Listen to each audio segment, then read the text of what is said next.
さんようこそ、東方ゆっくりスクールへ、研究部部長のゆっくりレ夢ムです。ゆっくりマリサだぜ。今回は東方プロジェクトの人気投票ランキングから見るキャラの格差社会について解説していきます。ポジションや特徴が似たようなキャラがいるけど、順位が全然違うキャラがいるよね。一体どうしてそんなことが起きるか考察解説していこうと思います。もし面白そうだと思ったらこの研究部に入部してくださいね。また、高評価だけでも押してくれるとモチベーションにつながるのでお願いするぜ。では早速授業開始です。それではまずはじめに紹介するのは、森安和子とかな子です。まずはじめに彼女たちのプロフィールをおさらいしておきましょう。まずは森安和子。諏訪子といえば、面白可愛いケロ帽ですよね。カエルを思わせるような目玉が2つついた可愛いデザインの帽子をかぶっていますが、この帽子のモチーフは1メガ差でしょう。なんだ、マリオオデッセイのキャッピーじゃなかったんだ。そっくりやけども、身長は帽子ありで巫女のこちやさなえより少し高く、祭神の座席を譲った八坂かな子より低く見えることから、本来の身長はかなり低いことがわかりますね。また動きもカエルっぽく、立ちとしゃがみの高低差が逆だったり、歩くわけではなくぴょこぴょこ飛んだり、足をバタバタさせて飛んだりとカエルを彷彿とさせる動きに癒されちゃいます。可愛すぎて神様というかもはや妖精じゃん。こんな可愛らしい見た目ではありますが、諏訪子は守谷神社の本当の祭神ですごい神様なんですよ。能力も子を想像する程度の能力という不思議な能力を持っていて、支配下に置くたたり神を使って大地に変化させることができるのです。可愛らしい見た目でたたり神を操るの？そのたたり神は未釈寺様と言われています。ではかな子様のプロフィールを紹介しましょう。八坂かな子は名字は八坂ですが、守谷神社に祀られている祭神の一柱、妖怪の山にある守谷神社で、巫女のこちやさなえと、先ほど紹介したもう一柱の神、森安和子と一緒に暮らしています。威厳のある容姿や圧のある赤の服を着ていて、強力な力を持っていますが、性格は意外とフランクなお方。茨城河川で出てきたかな子様は、特徴的なふわふわヘアからなんと後ろに髪を束ねていてすごく可愛いんだぜ。彼女もまたお美しいお方なんですよ。しかも表紙のメインにもなっていますしね。ちなみに裏設定として、後ろのごつい綱は諏訪子に買った証。口調も普段は柔らかいので、かなり親しみやすい神様ですが、これは友達感覚の方が信仰が集まりやすいからだそうですよ。ちなみにだが豊里耳巫女も同じような手法を使っているぞ。かな子たち、守谷神社の面々が幻想郷にやってきた最大の目的は信仰を得ることです。外の世界での信仰は厳しくなってきたから幻想郷でブルーオーシャン戦略を狙ったようです。さて、それでは人気投票ランキングの結果を発表します。森安和子のランキング順位は20位。どんどん伸びてきて順調に信仰を集めているよな。20位から1位を前回紹介したからランキング上位ではないけど、かな子もまあ40位ぐらいには入っているんじゃないか？八坂かな子のランキング順位は79位。いや、ガチで？これはガチガチのガチです。かな子は強欲異分の操作キャラだったよな。ということはそれなりにランキングとしては伸びているはずなのでは？いえ、前回は78ということで、むしろ下がっています。ちょいなんだよ。2021年10月に出た東方強欲異分でプレイヤブルキャラのかな子様めちゃくちゃ最強だったぜ。マリサさんそうなんですよ。さすがは格の高い神だけあって下必殺がやたら強くて、あれだけで勝ててしまうほど超強力なキャラでした。しかし79位、先ほども紹介した通り、彼女たちは同じ神様で同じシリーズに登場しているんですよ。やっぱりあれなんだな。みんなロリッコの諏訪子様に入れちゃうんだよ。ロリッコが好きなのは紳士たちの宿命なので仕方がないでしょう。しかし皆さん、見た目に騙されてはいけません。実年齢は諏訪子様の方が年齢は上でございます。マジかよ。かな子様の方が年下なの？諏訪子は先ほど言ったように、未釈寺様を統括していると言ったのですが、元ネタをたどると縄文時代からいた神様でその年齢は計り知れないほど。じゃあかな子様の方がロリッコじゃん。そうではない。あと諏訪子様というと、こちやさなえが孫という公式設定があることから、まさかの人妻属性かもしれないという最強の要素を持っています。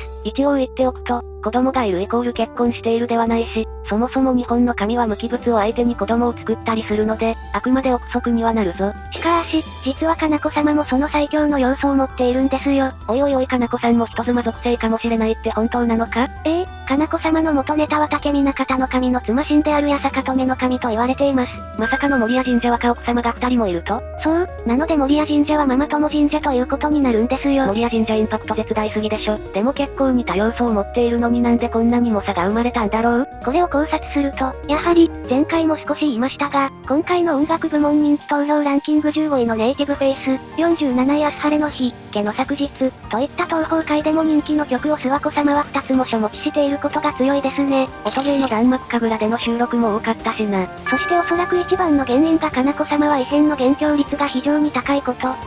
なるほどなるほど。地霊伝の話はかな子が原因で、カッパの関心を煽って霊宇治空に核融合の力を与えて技術革新を起こそうとしたことで異変に繋がりました。でもそれぐらいなら仕方がないんじゃないか？しかし、悟空が地上侵攻を企てた結果村佐たちの封印が解け精錬戦の物語が始まります。つまりこの3作の異変は大体かな子様のせいとなっちゃうのです。かな子様ファンキーすぎやろ。さらに言えば、心霊病も間接的にかな子が原因になりますね。おまけに悟空を使った技術革新については失敗とのことで、霊夢たち解決やからするとかなり旗迷惑な神様、と入っても結果的には妙蓮寺や心霊病組は幻想郷に脅威ではなく、むしろいい影響を及ぼしているので結果オーライ。本質は幻想郷のためを思っての行動なので許してあげてください。かなり活躍していて、それなりに古参キャラだし次回のランキングになんとかは60位台を目指してほしいところだぜ。なんといっても諏訪子様にはないこのナイスバディ。新興者が急増中。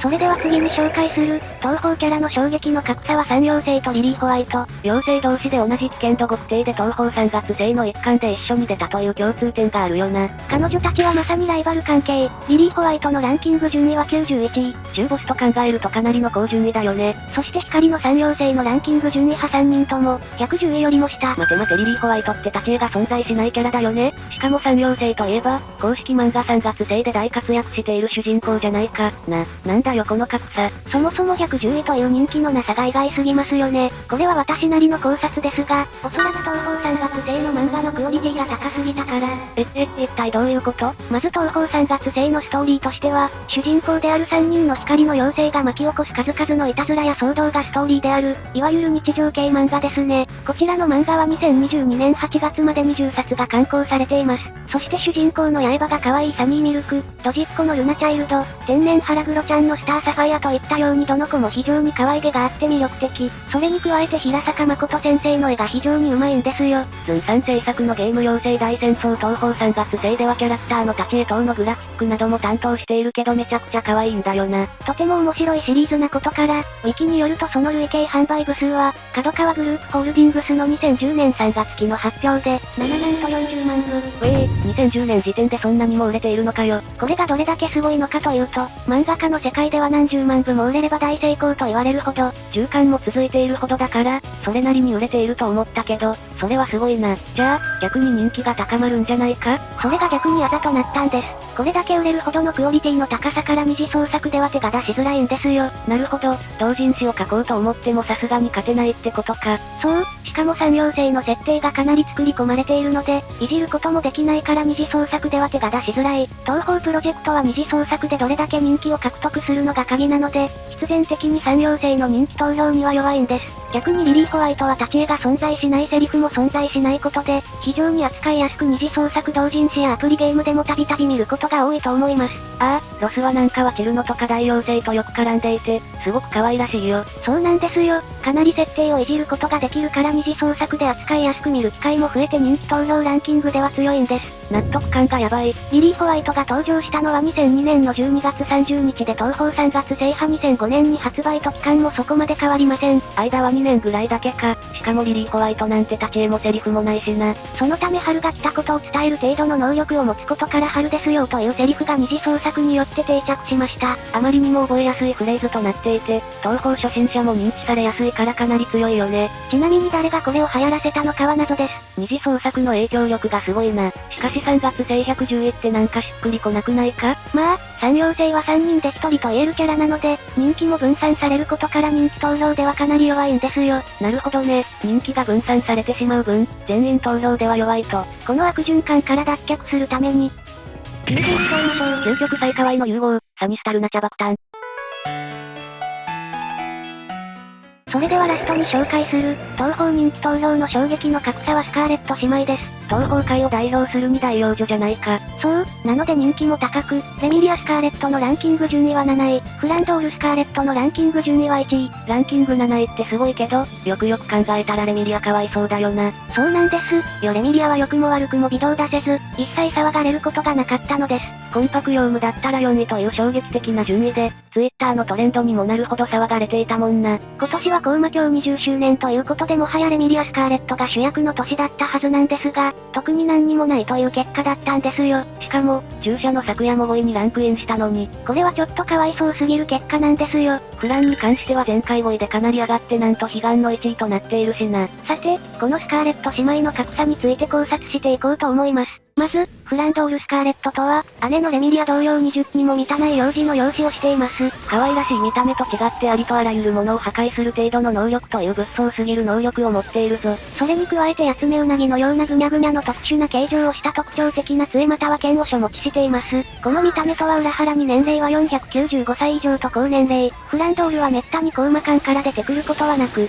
コウマ館に入った人間がたまに確認する程度とのこと。まあ、吸血鬼というと普通は暗いところを好むもんだから普通なんだが、姉のレミリアがむしろ活発すぎると思われるぜ。二次創作では、結構仲のいい描写が見られますが、コウマ館の中でも仲のいい妖怪は少なく、常に孤立していることが多いとのこと。姉のレミリアですら、一緒にいる姿はあまり確認されていないとのことです。コウマ卿でレミリアがあいつのこと忘れてたわっていうほどだしね。書籍の方では、ツーショットもよくあり仲が悪いわけではない様子。破壊の能力を持ち触れようが触れまいが物を破壊してしまうので、一緒に遊んでも作ったものを片っ端から壊されてしまうので、誰も一緒に遊んでくれないのでしょう。フランも魅力的なキャラクターですが、やはりテーマ曲のユナナンシー応援派彼女なのかも素晴らしいですよね。それマイナーの方の読み方でしょ。UN 応援派彼女なのかも東方人気投票ランキング音楽部門でも1位となっているぞ。そして姉のレミリアは、コウマ館に住むスカーレット家のお姉様です。姿と考え方は幼いですが、実際は500年以上生き続け、吸血鬼らしく驚異的な身体能力を誇ります。危険度は9から極高とされていますが、幻想郷の人間を襲わないという制約や吸血鬼のプライドから意外と紳士的。パーティも定期的に開催していて、なんと地獄の閻魔の式様や、一人が好きな優香も参加するほど、さすがはカリスマ吸血だけあるぜ。ちなみにこの時のレミリアは可愛いパーティー衣装を着ていたのですが、ロスワでも採用されていますよ。コウマ島でよく見るやつやん。さらによその勢力の強力な妖怪や神も頻繁に招くので、コウマ館ではちょっとした社交の場にもなっていますね。しかし、二次創作では10代前後の可愛らしい見た目からカリスマブレイクの対象となりやすいキャラなのですよ。カリスマブレイクされた状態のレミリアは時々レミアと呼ばれることが多いぜ。しかし、その分可愛さは急上昇するし魅力なども減ることはなく、実際今でも非常に人気も高くカリスマ性が落ちているわけではありません。親しみを込めてのカリスマブレイクってことね。また原作でもレミリアはカリスマブレイクとなることが多く、代表的なセリフとしてジャオを食べちゃうぞというものがあります。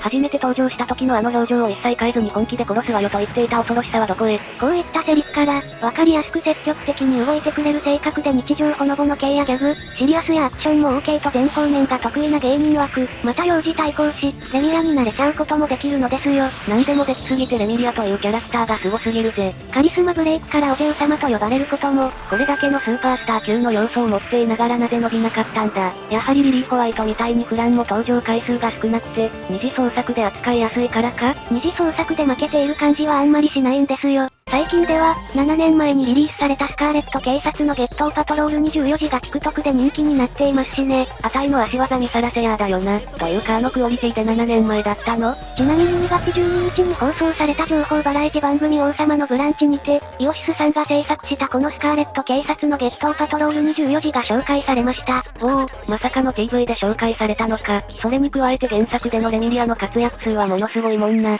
そう、レミリアは登場回数がとても多く、書籍でもほとんどの書籍に登場、格闘ゲームでも登場、映画ショーでは時期になったりとしていますが、フランドールは書籍でちょろっと活躍する程度、唯一の会話シーンはコウマ卿と文化庁と強力異文ぐらいでしょう。一体どうしてこんな意外な結果になったんだ？それでもフランに人気があるのは二次創作で音楽も合わせていじりやすい位置にいるからですね。前回も言いましたが登場回数が少ない分設定がいじりやすく、二次創作になると色々動かしやすいキャラとなるんですよ。一方レミリアは投資という設定があるためあまりわっちゃけた動かし方ができずにいるんですよ。なるほど、リリー・ホワイトと三陽性の関係と同じってことか。どんなに公式の方で活躍してもダメなんだ。フランというと狂気のヤンデレもしくは甘えん坊幼女が思い浮かびますが、公式では一切そんな描写がないのにもかかわらず、物騒な能力が魅力的なのか、危ない女の子のようにキャハハハと超笑いしながら血と狂気をはらみ周囲を破壊していくフランのイラストが数多くあるのです。あまりのインパクトにフランのことを覚えてしまうよな。あとフランのテーマ曲、UNON は彼女なのかもおそらく東宝プロジェクトで一番アレンジ曲が多いので、認知度も高くなるんですよ。あとは妹要素もありそうだよね。そう、男性は女性を守ってあげたい。引っ張り体力がある生き物なんですよ。なのでフランのように感情が不安定な女の子を守ってあげたくなる上に、甘えん坊な妹の方が人気になると思われますね。なるほどな。しかしなんとかレミリアにもてっぺんの景色見せてやりたいぜ。いや熱血コーチか。レミリアもたくさんの魅力的な要素があるのでなんとか伸びてほしいところではありますよ。フランももちろん素敵なキャラではありますが、原作を知る者としては、無邪気なレミリアの活躍をもっと評価されてほしいところではありますね。それでは今回の授業はここまでにします。視聴者さんはフランかレミリアどっちが好きか良ければ教えてくれよな。それではここまでご視聴ありがとうございました。ご視聴ありがとうございました。グッドボタンとチャンネル登録よろしくお願いします。